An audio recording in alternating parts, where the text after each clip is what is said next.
कबीर साहिब की जय।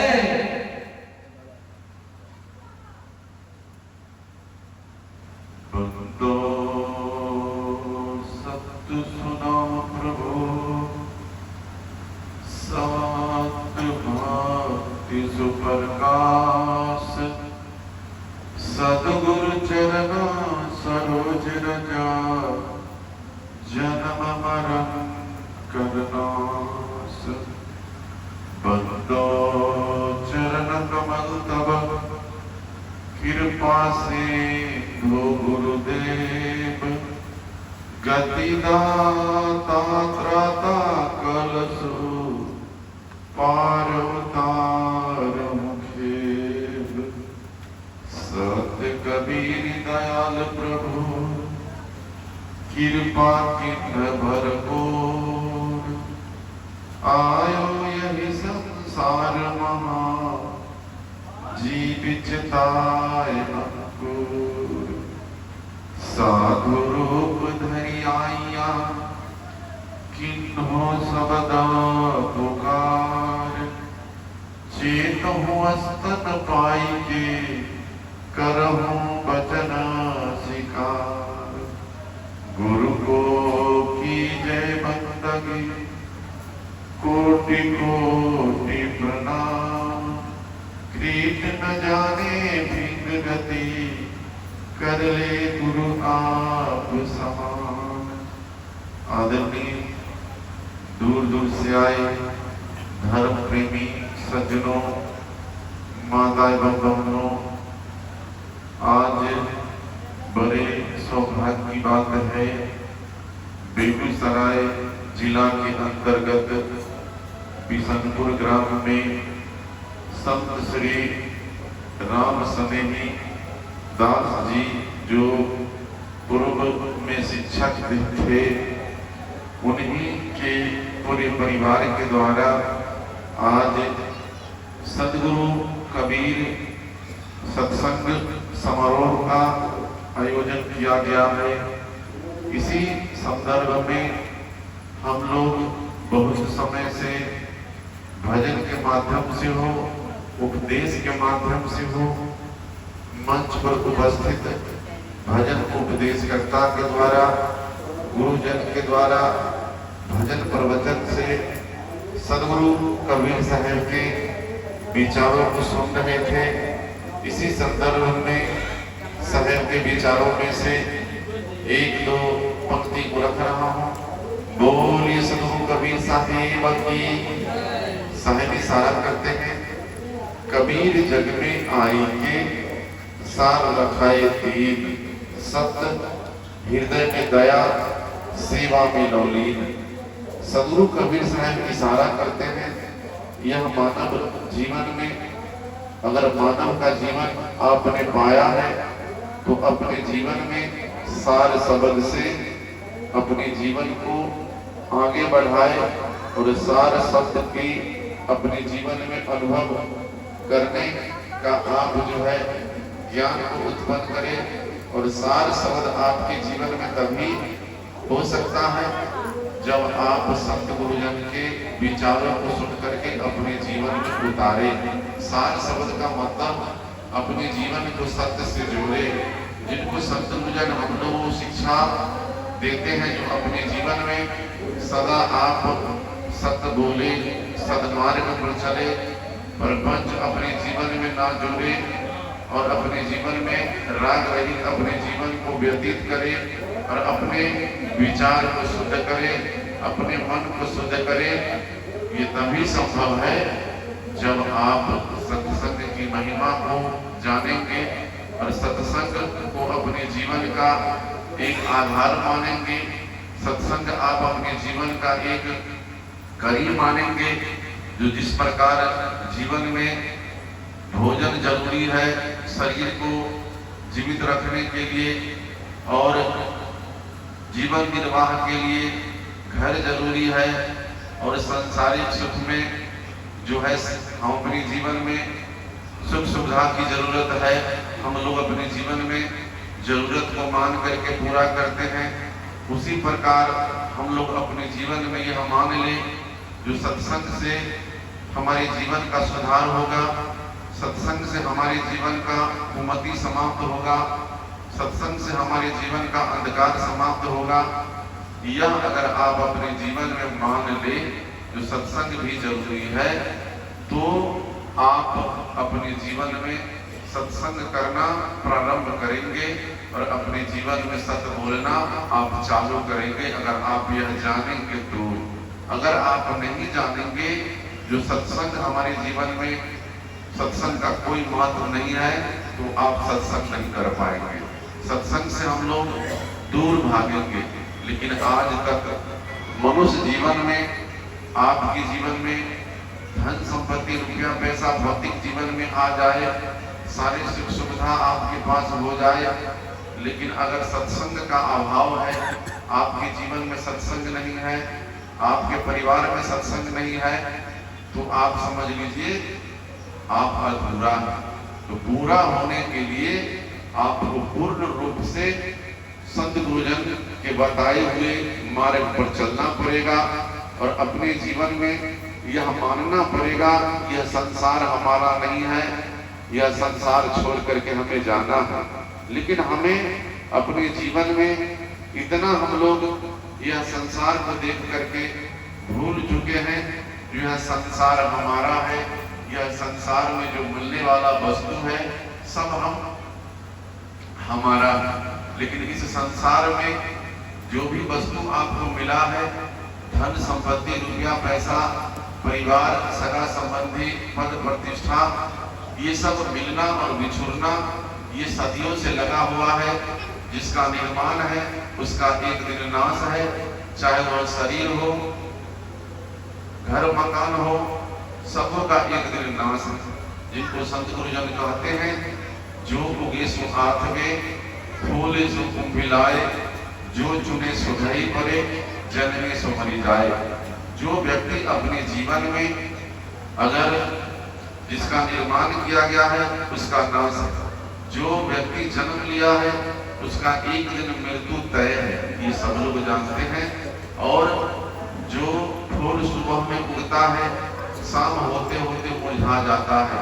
जो आपके द्वारा धन संपत्ति, रुपया पैसा अर्जन किया गया है वह भी एक दिन आपके हाथ से निकल जाएगा। वह धन संपत्ति आपके परिवार के सगा संबंधी हो, आपके घर में जो सदस्य हो, उनके हाथों में वह धन संपत्ति चला जाता है। कितना हम मेहनत से कमाए वह संपत्ति वह आपके लिए नहीं रह पाएगा, वह धन संपत्ति का मालिक कोई और बन जाएगा। ये आपको विचार करना है। हम अपने जीवन में जितना समय हम भक्ति भाव में देंगे, जितना अच्छे सत्कर्म करेंगे, अच्छे विचार को अपने जीवन में धारण करेंगे, वही हमारे जीवन का सार्थक फल है, वही हमारे जीवन का सुधार का मार्ग है। और यह सत्संग के द्वारा हमें जीवन में यह विचार करना है और अपने जीवन में निर्णय करना है जो कि सत्संग हमें रोज करने की जरूरत है। जिनको संत गुरुजन कहते हैं, करिए नित्य सत्संग को बाधा सकल मिटाए। सत्संग हमारे जीवन में नित्य जरूरी है। यह नहीं जो आप एक दिन आप सत्संग में बैठे हैं तो इससे हमें जीवन में सुधार हो जाएगा, इससे हमारे जीवन में सत्संग से लाभ मिल जाएगा, ऐसी बात नहीं है। सत्संग हमें रोज करने की जरूरत है, ध्यान हमें रोज करने की जरूरत है, साधना हमें रोज करने की जरूरत है, बंदगी हमें रोज करने की जरूरत है। यह करने से क्या होता है, आपकी मनोवृत्ति जो है वह शुद्ध होता है, आपका मन के अंदर जो विचार है वह धीरे धीरे समाप्त होकर के आपके जीवन में गुण आना प्रारंभ हो जाएगा। अगर करेंगे तो, अगर नहीं करेंगे तो समझ लीजिए आपका जीवन ही बेकार जा रहा है, ये किसी काम का नहीं है। क्योंकि समय ही धन है। अगर समय से हम अगर शिक्षा और दीक्षा नहीं लेंगे, समय से हम लोग सत्संग नहीं करेंगे, जिस प्रकार समय से हम लोग भौतिक जीवन में सारे कार्य को करते हैं, खेती हो, व्यापार हो, बिजनेस हो, नौकरी हो, सारे कार्य को हम लोग समय से करते हैं। जो कार्य समय से अगर हम लोग लेट करते हैं, समय से विपरीत होता है, वह कार्य सफल नहीं होता है, वह कार्य असफल हो जाता है। उसी प्रकार सत्संग भी हम लोगों को जवानी में ही करनी चाहिए, ध्यान हमें जवानी में ही करनी चाहिए, धन संपत्ति भी जवानी में ही कमाना चाहिए, परमार्थ भी जवानी में ही करना चाहिए। सारे शरीर का जो सुख सुविधा से लेकर के भक्ति भजन जितने भी है, यह सब आप जवानी में ही कर सकते हैं। आप अगर आपका शरीर बुढ़ापा हो जाए, आपका शरीर अगर चौथापन में आ जाए, तो उस वक्त आपके लिए न सुख है, न आपके लिए कोई खुशी है। सारा दिन आपके लिए समान नजर आएगा। जब आपके शरीर में बल है, तभी आपको खुशी होती है, तभी आपको मन में अच्छा भाव होता है। जब आपका शरीर जर्जर होने लगता है, उस वक्त न आप भक्ति को कर सकते हैं, न उस वक्त आप कर्म को कर सकते हैं, क्योंकि शरीर आपका जो है साथ नहीं दे रहा है। तो समय रहते हुए हम लोगों को चिंतन करने की जरूरत है और चेतने की जरूरत है। क्योंकि अगर हम लोग चेतेंगे नहीं, चिंतन नहीं करेंगे, तो क्या होगा, जो हमें यह जीवन में पीछे पछताने के अलावा कुछ मिलने वाला नहीं है। जिनको संत गुरुजन कहते हैं, मनुष्य एक ऐसा प्राणी है जो रोते हुए जन्म लेता है, शिकायत करते हुए जीता है और पछताते हुए मर जाता है। जब हम लोग देखते हैं किसी के घर में, हमारे घर में, आपके घर में बच्चा जब जन्म लेता है तो रोता है। अगर उसके जीवन में अगर बुद्धि विवेक होता है, ज्ञान होता है, तो उसका मनोवृत्ति बिगड़ जाता है। मनोवृत्ति बिगड़ने के कारण वह अपनी दिशा से विपरीत चला जाता है। उसके जीवन में जो होना चाहिए सत्संग भजन, उससे विपरीत चला जाता है। उसके बाद वह व्यक्ति का जब समय समाप्त होने लगता है, शरीर जर्जर होने लगता है, तो वह पीछे पछताता है। तो इस संसार में हमने अच्छा काम नहीं किया, अच्छा विचार को समाज को नहीं दिया, अच्छी सोच अपने जीवन में धारण नहीं किया, समाज को हमने तोड़ने का काम किया। तो पीछे पछताने से आपको कुछ प्राप्त होने वाला नहीं है। समय को देखते हुए, समय रहते हुए आपको अपने कर्म को सुधार करने की जरूरत है, और जो वास्तविक मनुष्य का कर्तव्य है उस पर चलने की जरूरत है। सद्गुरुजन इशारा करते हैं, चेत सको तो चेत लो, आन लगी है नाव, फिर पीछे पछताएगा, बवरी करेगा गाँव। आज हम लोगों को सुधार करने के लिए, हम लोगों को बदलाव करने के लिए संत गुरुजन के द्वारा सत्संग का आयोजन किया गया है। इसमें अगर हम लोगों ने अपने भूल को सुधार नहीं किया, अपने अज्ञानता को नहीं मिटाया और अपने जीवन में सद्ज्ञान को नहीं धारण किया, तो पीछे आपको समझ लीजिए जो पछताने के अलावा कुछ आपके जीवन में मिलने वाला नहीं है। तो हमें अपने तन मन धन को गुरु के सानिध्य में समर्पण करके, छल कपट को छोड़ करके हमें भक्ति भाव से भरना है और अपने मन के विकारों को तजना है। जब तक आपके मन के विकार समाप्त नहीं होगा, मन के विकारों को आप छोड़ेंगे नहीं, तब तक सत्संग नहीं हो पाएगा। तो गुरु कबीर साहब की सारे इशारा के द्वारा हम कह रहे थे, जो कबीर जग में आई के सार लगे सत, हृदय में दया। जो व्यक्ति अपने जीवन में अगर भक्ति भाव को जानना चाहता है, भक्ति भाव से जुड़ना चाहता है, भक्ति भाव को आगे बढ़ाना चाहता है, तो वह व्यक्ति के हृदय में दया होना बहुत जरूरी है। जो व्यक्ति के जीवन में दया का भाव नहीं है, वह व्यक्ति भक्ति को नहीं कर सकता।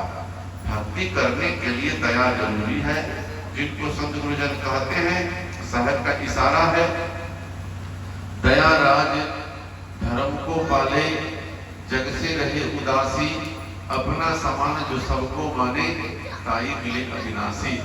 जिसके जीवन में अगर दया है, समझ लीजिए वह व्यक्ति धर्म का राजा है।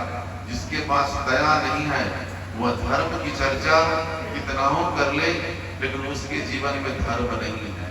धर्म करने के लिए दया जरूरी है। तो दया किसी दुकान में नहीं मिल सकता है, इसका खेती नहीं होता है, इसका कोई कल कारखाना नहीं है, इसकी कोई फैक्ट्री नहीं है। जैसे शिव चर्चा बहुत लोग करते हैं तो कहते हैं जो दया मांगना, दया हमें मांगने की किसी से जरूरत नहीं है, दया हमें करने की जरूरत है। जो आप अपने हृदय आराध्य से, आप अपने आत्मा से किसी के प्रति देख करके आपको दया आ जाता है, किसी को देख करके आपके मन में सेवा का भाव आ जाता है, तो दया किसी से मांगने की जरूरत नहीं है। दया आपके अंदर आत्मा में भरा हुआ है, दया आपको करने की जरूरत है। जैसे आप लोग कहते हैं जो माही तिल है, जो चकक में आग, तेरा साईं तुझ में है, जाग सके तो जाग। जैसे संत गुरुजन कहते हैं तिल में तेल है, तिल में तेल है तो हमको ऐसे तिल कि तेल दिखाई नहीं देता है। तेल को प्राप्त करने के लिए हमें उसे फेरने की जरूरत है, तभी हमें तेल की प्राप्ति होती है। और चकमक में आग, जब सलाई जो हम लोग बांटते हैं उसी में आग है, लेकिन जब तक उसमें घर्षण नहीं होता है तब तक आग की उत्पत्ति नहीं होता है। उसी प्रकार साईं, परमात्मा, सदगुरु, अल्लाह, ईश्वर, गॉड, ये सब आपके हृदय आराध्य मंदिर में है, आपकी आत्मा में है। जब तक आप इसको खोलेंगे नहीं, इस पर आप विचार नहीं करेंगे, इससे आप घर्षण उपयोग नहीं करेंगे, तब तक आपके जीवन में परमात्मा की प्राप्ति नहीं हो सकती है, सदगुरु की प्राप्ति नहीं हो सकती है। और बाहर अगर आप कहीं खोज रहे हैं परमात्मा, तो ये पानी, पत्थर, पहाड़ में भटकने से, तीर्थ व्रत में भटकने से, इससे आपको परमात्मा की प्राप्ति कभी नहीं हो सकती है, भक्ति की प्राप्ति कभी नहीं हो सकती है। भक्ति करने के लिए आपको न उपवास करने की जरूरत है, क्योंकि भक्ति जो व्यक्ति करना चाहे वो साधारण से और सहज में भक्ति को कर सकता है।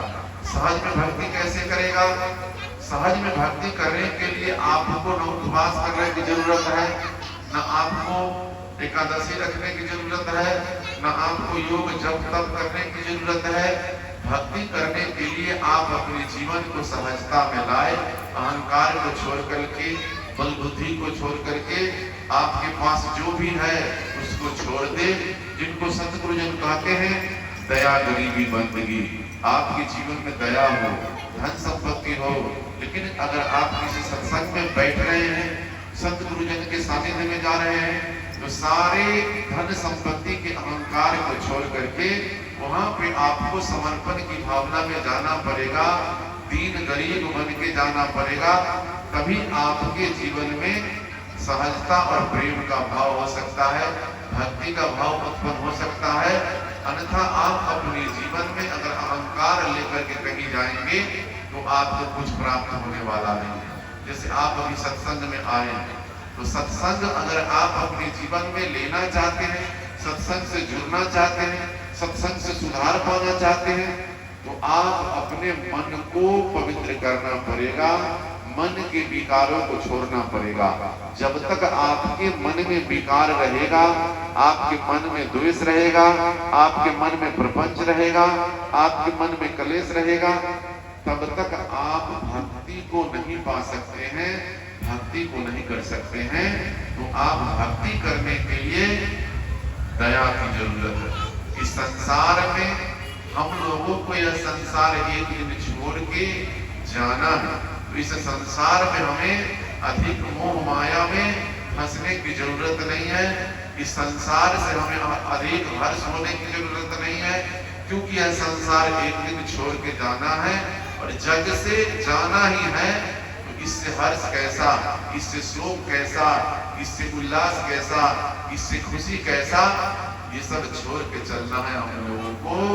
और जहां तक बल पड़े अपने कर्म के द्वारा, अपने बुद्धि विवेक के द्वारा, अपने ज्ञान के द्वारा, अपने पद के द्वारा, अपने विचार के द्वारा, जिस प्रकार सूर्य सारे संसार की रोशनी दे रही है, चाहे वह राजा हो, रंक हो, गरीब हो, फकीर हो, कमजोर हो, लाचार हो, वह गंदगी में बैठा हो, साफ जगह पे बैठा हो, नाले के किनारे बैठा हो, ट्रेन में बैठा हो, प्लेटफार्म पे बैठा हो, कहीं भी बैठा हुआ व्यक्ति सारे संसार को सूर्य रोशनी देती है, किसी में भेदभाव नहीं रखती है।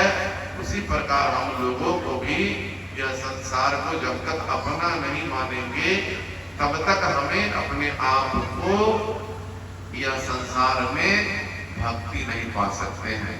भक्ति पाने के लिए जो व्यक्ति सारे संसार को अपना समान मानेगा, दीन दुखियों की दया करेगा, वैसे व्यक्ति के कर्म का नाश होने वाला नहीं है। वह व्यक्ति का कर्म जो है अविनाशी हो जाएगा, उसको नाश करने वाला कोई नहीं है। जिस प्रकार हम लोग आज सदगुरु कबीर साहब के बताए हुए मार्ग पर हम लोग चलने का प्रयास कर रहे हैं और उन्हीं के गुण को हम लोग गान कर रहे हैं, उन्हीं के गुणों को हम लोग अपने जीवन में गुणगान कर रहे हैं। तो हम लोग भी अगर मनुष्य का जीवन मिला है तो थोड़ा सा अगर प्रयास करेंगे तो अगर आपके गुण की चर्चा पूरे विश्व में ना फैल सके, पूरे राज्य में ना फैल सके, पूरे जिला में ना फैल सके, जिस समाज में आप हैं, जिस गांव में हैं, उतना अगर फैल गया तो भी आप समझ लीजिए आपका जीवन धन धन हो गया, आपका जीवन जो है सफल हो गया। ये आपको विचार करने की जरूरत है, ये हमें हर बिंदु पे निर्णय करने की जरूरत है। और सेवा, जो व्यक्ति अगर सेवा से अगर वंचित है, जो सेवा करना नहीं जानता है, वह व्यक्ति भक्ति को नहीं कर सकता है, क्योंकि सेवा का मतलब होता है समर्पण की भावना। तो सेवा आज हम लोग समाज में विकृति होने के कारण सेवा समाप्त हो गया। जिस माता पिता ने हमें जन्म दिया, बोझ पाल के बड़ा किया, उनकी भी हम लोग सेवा नहीं कर पा रहे हैं, उनके विचारों को हम मानने के लिए स्वीकार नहीं कर रहे हैं, उनको हम समय से भोजन नहीं दे पा रहे हैं, उनको समय से हम दवा नहीं दे पा रहे हैं, समय से उनको हम सफाई, कपड़े की सफाई, बिस्तर की सफाई नहीं कर रहे हैं। तो विचार करके देखिए, सेवा का नाम देने से और सेवा बोलने से सेवा नहीं होगा। सेवा हमें करने की जरूरत है, सेवा हमें धरातल पर उतारने की जरूरत है। और जो व्यक्ति सेवा को भी अगर मान लिया तो यह भी हमारे लिए एक भक्ति का मार्ग है, इससे भी हमारा कल्याण हो जाएगा, वह व्यक्ति का कल्याण हो जाएगा। और इस संसार में आप अगर मंदिर में हो या मस्जिद में हो, अगर आप परमात्मा की तलाश कर रहे हैं तो यह मंदिर मस्जिद में आपको परमात्मा का दर्शन नहीं होगा, ईश्वर का दर्शन नहीं होगा, क्योंकि मनुष्य ही अपने कर्म के द्वारा, अपने विचार के द्वारा, अपने ज्ञान के द्वारा ही मनुष्य ही पूजनीय होता है। मनुष्य के द्वारा ही बनाया गया आज पानी, पत्थर, पहाड़ से बड़े बड़े मंदिर का निर्माण किया गया है, बड़े बड़े मस्जिद का निर्माण किया गया है, बड़े बड़े चर्च का निर्माण किया गया है। और उसमें एक जो है पत्थर की मूर्ति भी रखा गया है, और जो मनुष्य उस मूर्ति को बनाया है वही मनुष्य उसको जो है प्राण प्रतिष्ठा भी दिया, और वही मनुष्य उसको पूजा भी कर रहा है। तो विचार करके देखिए, जो आपने बच्चे को जन्म दिया है, क्या वह माता पिता बच्चे को सेवा करेगा या बच्चा माता पिता की सेवा करेगा? किसकी सेवा करेगा? बच्चे को बच्चा ही माता पिता की सेवा करेगा कि माता पिता उसका सेवा करने का माता पिता का अधिकार नहीं है? बच्चे का अधिकार है माता पिता का सेवा करना। तो उसी प्रकार मूर्ति को हम लोगों ने बनाया है, तो मूर्ति का काम है जो बनाने वाला का सेवा करेगा, लेकिन ऐसा नहीं होता है। जो बनाता है वही उसको पूजा करता है, वही उसको जो है धूप अगरबत्ती दिखलाता है। तो मूर्ति पूजा करने से पहले हम लोगों को, जिन महापुरुषों को हमने मूर्ति को बनाया है, मूर्ति में प्राण प्रतिष्ठा दिया है, अगर उन महापुरुषों के विचार को अपने जीवन में धारण कर लिए, उनके बताए हुए मार्ग पर हम चलना प्रारंभ कर दिए, तो समझ लीजिए असली पूजा हो गया। लेकिन हम लोग मूर्ति की पूजा करते हैं, मंदिर मस्जिद में जाना हम लोगों को मंजूर है, लेकिन भगवान राम के बताए हुए मार्ग पर चलने के लिए तैयार नहीं है, कृष्ण के बताए हुए मार्ग पर चलने के लिए तैयार नहीं है। संत रविदास जी की हम लोग पूजा करते हैं, उनकी जयंती को मनाते हैं, लेकिन उनके बताए हुए मार्ग पर हम लोग नहीं चलते हैं, सिर्फ हम लोग पूजा में ही फंस जाते हैं। हमारे देश में विवेकानंद, स्वामी विवेकानंद जी हुए, उनके द्वारा भी हम लोगों को बहुत सीख मिला, बहुत ज्ञान मिला। तो उनकी पूजा हम लोग करते हैं, उनके बताए हुए वेशभूषा को हम धारण करते हैं, लेकिन उनके कर्म को हम लोग धारण नहीं करते हैं, सिर्फ पूजा पद्धति में ही हम लोग फंसे हुए हैं। तो इससे हमारे जीवन का कल्याण नहीं होगा, इससे हमारे जीवन का सुधार नहीं होगा। जीवन का सुधार होगा शिक्षा से और दीक्षा से। तो शिक्षा कहाँ मिलेगा? शिक्षा पाने के लिए हम लोगों को विद्यालय की जरूरत है, विश्वविद्यालय की जरूरत है, कॉलेज की जरूरत है, यूनिवर्सिटी की जरूरत है। तभी हम लोगों के जीवन में ज्ञान का बोध होगा, और जब ज्ञान का बोध हो जाएगा तो हमारे जीवन का अज्ञान समाप्त हो जाएगा। लेकिन हम लोगों के जीवन में इतना अज्ञानता भरा हुआ है, इतना भरम भरा हुआ है, और जिसके कारण हम लोग भर्म में ही अपने जीवन को व्यतीत करते हैं। भर्म से हम लोग मुक्ति नहीं पा रहे हैं। भर्म से मुक्ति तभी पा सकते हैं जब हमारे जीवन में आत्मज्ञान का बोध हो जाए। संत गुरुजन कहते हैं, जो पानी में मीन प्यासी मैं सुनी सुनी आवत हासी। तो हम अपने जीवन में अपने आप को बदलाव लाने की जरूरत है, और अज्ञानता को नष्ट करने की जरूरत है। संत गुरुजन कहते हैं, जो ज्ञान बिना नर भटके कोई मथुरा कोई काशी। तो हम अज्ञानता के कारण, ज्ञान न होने के कारण, ज्ञान की तलाश में हम लोग तीर्थ व्रत में भटकते हैं, शांति के लिए तीर्थ व्रत में भटकते हैं, लेकिन शांति हमें तीर्थ व्रत में नहीं मिलने वाला है। जब तक हमारा मनोवृत्ति शांत नहीं होगा, हमारा चित्त शांत नहीं होगा, हमारा मन शांत नहीं होगा, तो बाहरी जीवन में बाहरी सुविधाओं से, बाहरी धन संपत्ति से हमें शांति नहीं मिल सकता है। शांति पाने के लिए हमें अंतर्मुखी होने की जरूरत है, न कि बाहर मुखी होने से हमें जीवन में शांति होगी, ऐसी बात नहीं है। हमें अंतर्मुखी होने की जरूरत है, और अंदर का घट को खोलने की जरूरत है। बाहर का घट हम लोग खोले हुए हैं, लेकिन अंदर का घट हमें बंद पड़ा है। तो अंदर का घट कब खुलेगा? जब आप अपने आप को, यह मन के मनोवृत्ति को बदलेंगे और मन के विकारों को समाप्त करेंगे, तब हमारा जीवन सफल हो पाएगा। और इस संसार में आप जो बनाए हैं सब यही छोड़ करके चले जाएंगे, कुछ ले नहीं जा पाएंगे। ले जाएंगे तो आपके द्वारा जो कीर्ति किया गया है, आपके द्वारा अच्छा कर्म किया गया है, आप अपने अच्छे संगत में अपने जीवन को व्यतीत किए हैं, आप नशा से मुक्त हैं, बेविचारी से मुक्त है, वही चीज आप अपने जीवन में, आप यह संसार में नहीं भी रहेंगे तो यह कीर्ति आपका सहयोगी बनेगा, और आपकी कीर्ति को लोग गाएंगे। अगर आप संग का अगर संग करेंगे तो उसको भी लोग कहेंगे, लेकिन आपके कर्म को लोग आदर से सम्मान नहीं लेंगे, आदर से उनको गुणगान नहीं करेंगे, उन्हें हीन भावनाओं से देखेंगे, जिसके कारण आप अपने जीवन को कुसंस्कार में व्यतीत किया है।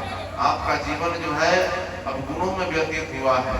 तो हम अपने जीवन को, अच्छे जीवन को बिताना चाहते हैं, अच्छे जन्म को बनाना चाहते हैं, तो हम अपने जीवन में कुमार्ग को छोड़ करके जो हमारा संगत है वो अच्छे व्यक्ति से होना चाहिए, संत गुरुजन के सानिध्य में होना चाहिए, तब हम अपने आप को बदल पाएंगे। अन्यथा हमारे जीवन में हमारा जीवन यूं ही व्यर्थ चला जाएगा। जिनको संत गुरुजन कहते हैं, जो मानुष देहिया पाएगी चुके न अब की बार, जाए परिभव चक्र में सहे घने ही मार। यह मनुष्य का जीवन आपको बड़े सौभाग्य से मिला है। यह मनुष्य जीवन को अगर आपने भूल चूक से अगर व्यर्थ कमा दिया तो यह जीवन आपको दोबारा नहीं मिलेगा। इससे पहले कितने महापुरुष यह संसार में आए, सत्संग करने वाले, भजन करने वाले, ज्ञान साधना करने वाले, जो महापुरुष यह संसार छोड़ करके चले गए उनका आज कीर्ति है। वह महापुरुष इस संसार में दोबारा नहीं आ पाए हैं। उसी प्रकार हम लोगों ने भी अगर इस जन्म में, इस जीवन में अगर हम लोगों ने कुछ अच्छा काम नहीं किया, जिस प्रकार पेड़ से जो फल गिर जाता है वह पेड़ में दोबारा नहीं लगता है, जो पत्ता पेड़ से गिर जाता है फिर वह डाली में नहीं लग पाता है, उसी प्रकार आपने अगर अच्छे संस्कार, अच्छे विचार को अपने जीवन में धारण नहीं किया, अपने जीवन को नहीं सुधार किया, फिर आपको भी वही दशा होगा, तो फिर आपको दोबारा जन्म नहीं मिलेगा। क्योंकि मनुष्य का जन्म लेना और मर जाना ये आप लोग जानते हैं, जिसका जन्म है उसका मृत्यु है, ये आवागमन का चक्कर लगा हुआ है। इस चक्कर से आपको निकलने के लिए, इससे आपको आगे बढ़ने के लिए हमें हर बिंदु, हर पहलू पे विचार करना होगा। जब तक विचार नहीं करेंगे तब तक हमें जीवन में अच्छे ज्ञान की उत्पत्ति नहीं होगी, अच्छे संस्कार का हमें बोध नहीं होगा, तब हमें अपने जीवन को व्यर्थ गंवाना पड़ेगा। जिनको संत गुरुजन कहते हैं आगे न आए पीछे पछताए, मानव का ये भूल है, जैसी करनी वैसी भरनी दुनिया का वसूल है। अगर आप समय को देखते हुए, समय रहते हुए अगर आपने अच्छा काम नहीं किया, बिना विचारे अगर आपसे कोई भूल हो गया, आपसे कोई गलती हो गई, तो आपको पीछे पछताने के अलावा कुछ प्राप्त होने वाला नहीं है। तो समय देखते हुए, समय को रहते हुए हमें विचार करके किसी भी कार्य को करने की जरूरत है। चाहे वह सत्संग भजन हो, सांसारिक कार्य हो, सामाजिक कार्य हो, पारिवारिक कार्य हो, हम लोग विचार पूर्वक करें जो हमें पीछे पछताने की ना जरूरत पड़े। अन्यथा हम लोग अगर भूलवश हमसे भूल हो गया तो पीछे पछताना पड़ेगा। तो हम लोग अपने जीवन में निर्णय रूपी वाणी का प्रयोग करें, निर्णय रूपी वाणी को भूलने का प्रयास करें, जिससे किसी के जीवन में ठेस न पहुंचे, किसी के जीवन में दुख ना हो, किसी के जीवन में तकलीफ ना हो। सदगुरु कबीर साहब का इशारा है, कबीर सोई पीर है जो जाने पर पीर, जो पर पीर न जाने सो काहे को पीर। जो व्यक्ति अपने आप को अपने कर्म से, विचार से, अपने ज्ञान से किसी अन्य व्यक्ति को अगर दुख दर्द न देता हो, उसके दुख सुख में सहयोग हो, उसके साथी हो, वही समझिए पीर है। जो व्यक्ति दूसरे के दुख दर्द में उसे और दुख ही देता है, उसे तकलीफ देता है, उसका जीवन अशांति में बीत रहा है, उसे और दुखी करता है, तो समझ लीजिए वह व्यक्ति अपने आप को पीर नहीं बन सकता है, वह व्यक्ति अपने आप को सत्संगी नहीं बन सकता है, वह व्यक्ति अपने आप को एक अच्छे साधक नहीं बन सकता है, वह व्यक्ति अपने आप को एक अच्छे इंसान नहीं बन सकता है। इंसान बनने के लिए, अच्छे मानव बनने के लिए उसका वैसा स्वभाव होना चाहिए। क्योंकि मनुष्य का शरीर आपने धारण किया है, लेकिन मनुष्य का अगर स्वभाव नहीं है, मनुष्य का अगर गुण नहीं है, मनुष्य का अगर विचार नहीं है, तो भी आप पशु तुल्य हैं। मनुष्य बनने के लिए आपको विवेक की जरूरत है, ज्ञान की जरूरत है। जिनको संत गुरुजन कहते हैं, जो व्यक्ति के जीवन में अगर विवेक ज्ञान की प्राप्ति नहीं है, वह मनुष्य किसी काम का नहीं है। और अपने जीवन में हमें भक्ति करने के लिए संत महापुरुषों का संगत करना होगा और सत्संग में हमें जीवन में बैठना होगा।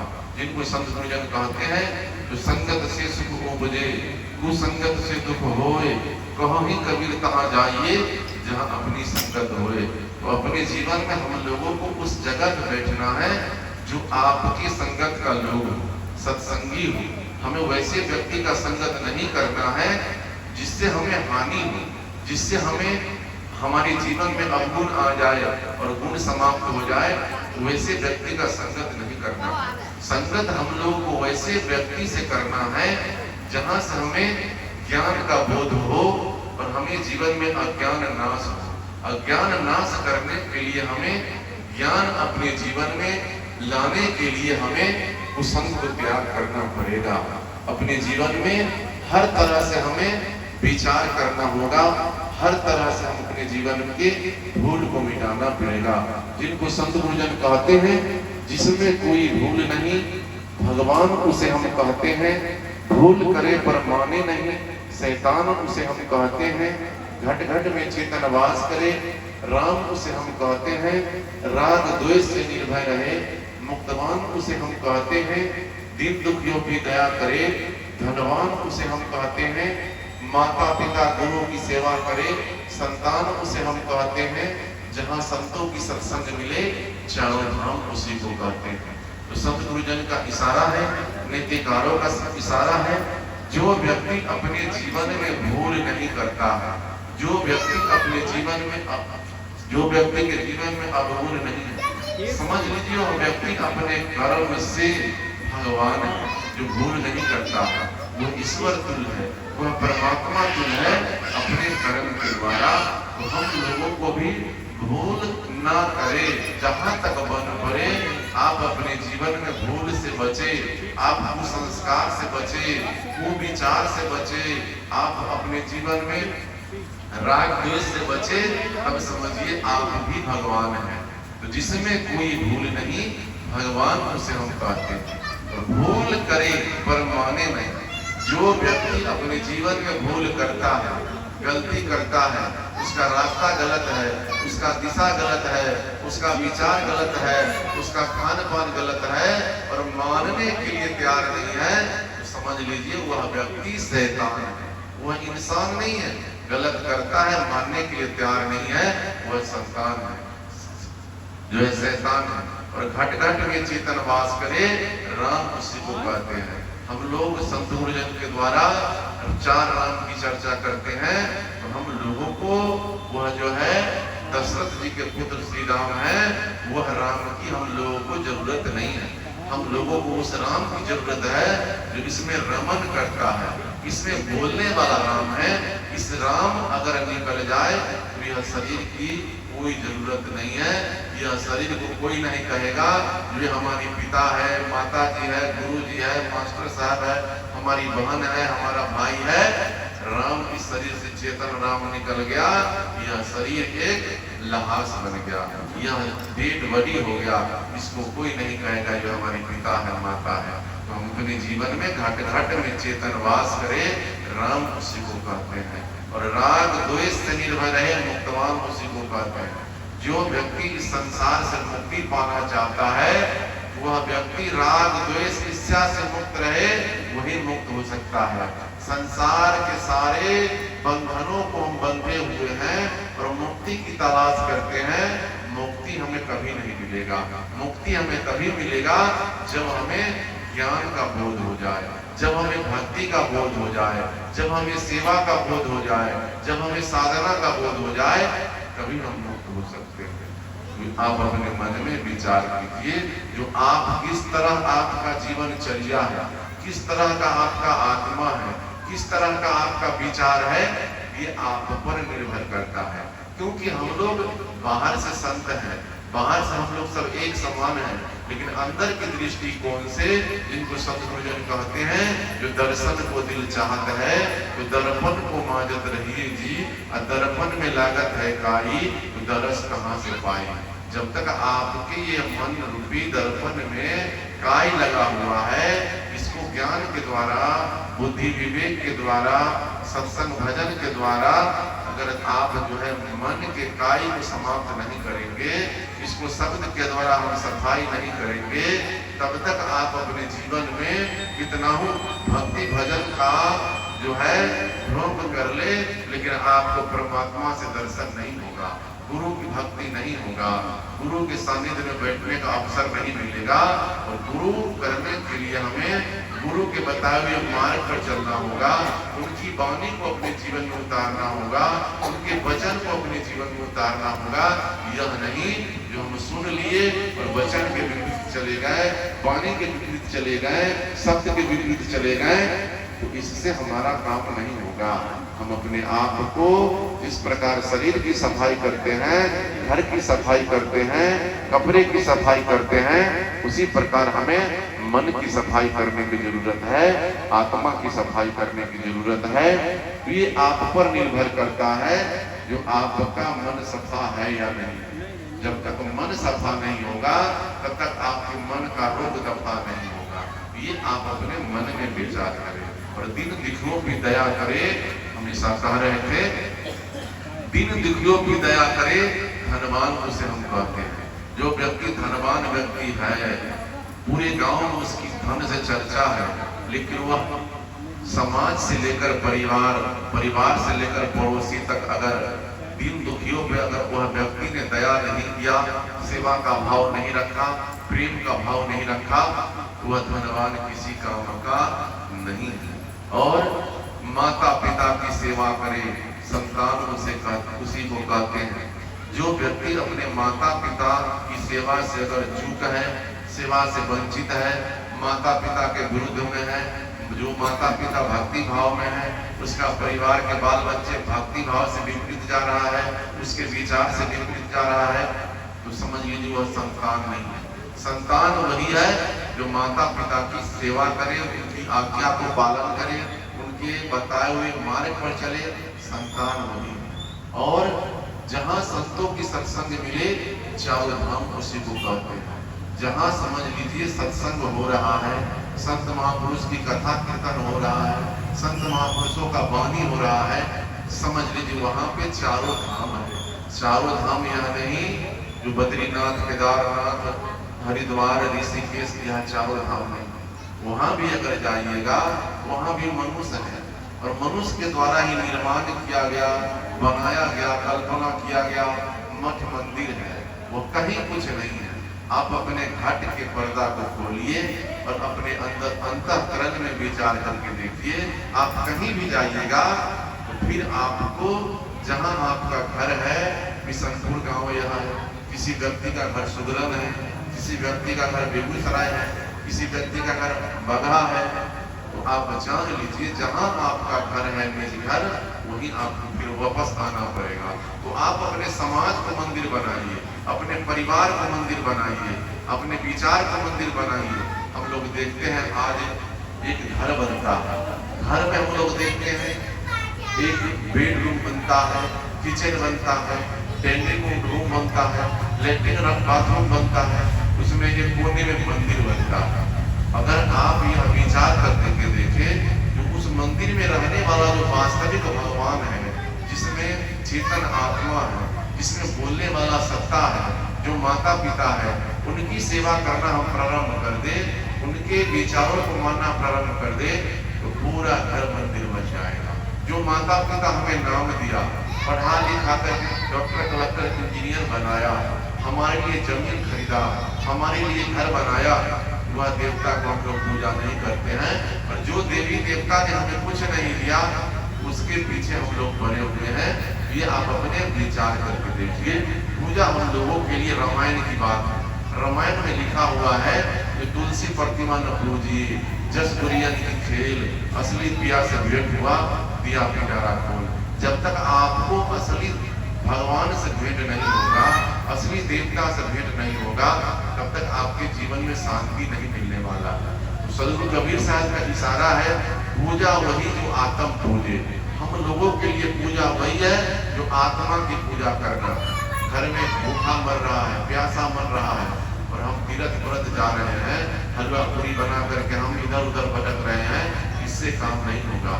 जिनको आप लोग सुनते हैं जो प्यासे को पानी पिलाया नहीं, तो बाद अमृत पिलाने से क्या फायदा। अगर कोई प्यासा व्यक्ति है, कोई भूखा व्यक्ति है, कोई लाचार व्यक्ति है, कोई बीमार व्यक्ति है, उसको अगर हमने सेवा नहीं किया, तो पीछे आप अमृत और लड्डू पेड़ा का भोग चढ़ाने से आपके जीवन में कोई लाभ मिलने वाला नहीं है। तो ये आप अपने जीवन में प्रयास करें। जो आप अपने जीवन को बदलना चाहते हैं, तो संत महापुरुषों के विचार को सुनकर के अपने जीवन में बदलाव, क्योंकि संसार को आप बदलना चाहेंगे तो संसार नहीं बदल पाएगा। आप अपने आप को बदले।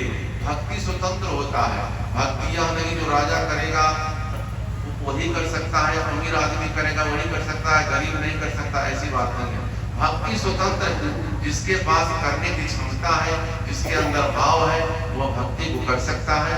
तो आप लोग भी प्रयास करें, जो हम अपने जीवन में भक्ति भावों को करें, अच्छे संस्कार से अपने जीवन को जोड़े, अच्छे विचार अपने जीवन में लाए, क्योंकि संसार में आप अपने आप को जन्म लिए हैं, तो ऐसे खाली हाथ जन्म लिए हैं और जाना पड़ेगा। तो आपके जीवन में गुण और अवगुण दो है, तो आप समाज के लिए गुण दे के जा रहे हैं या अवगुण दे के जाएंगे, ये आप पर निर्भर करता है। जिनको संत गुरुजन कहते हैं, जो जीवन जो मन राज मद अविचल रहा न कोई, जो दिन जाए सत्संग में जीवन का फल होए।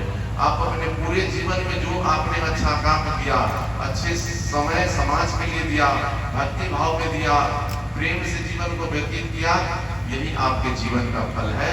अन्यथा आप पूरे जीवन में अच्छा काम नहीं किया, आपने सत्संग भजन नहीं किया, परमार्थ नहीं किया, हमेशा आपका जीवन प्रपंच में बीत रहा है, हमेशा आपका जीवन झूठ प्रपंच में झूठ में बीत रहा है, तो समझ लीजिए आप 70 साल जी लिए, इससे कोई लाभ मिलने वाला नहीं है।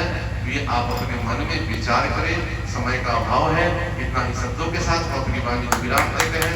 बोलिए श्री कबीर साहिब। बोलिए चादरों से सरकार।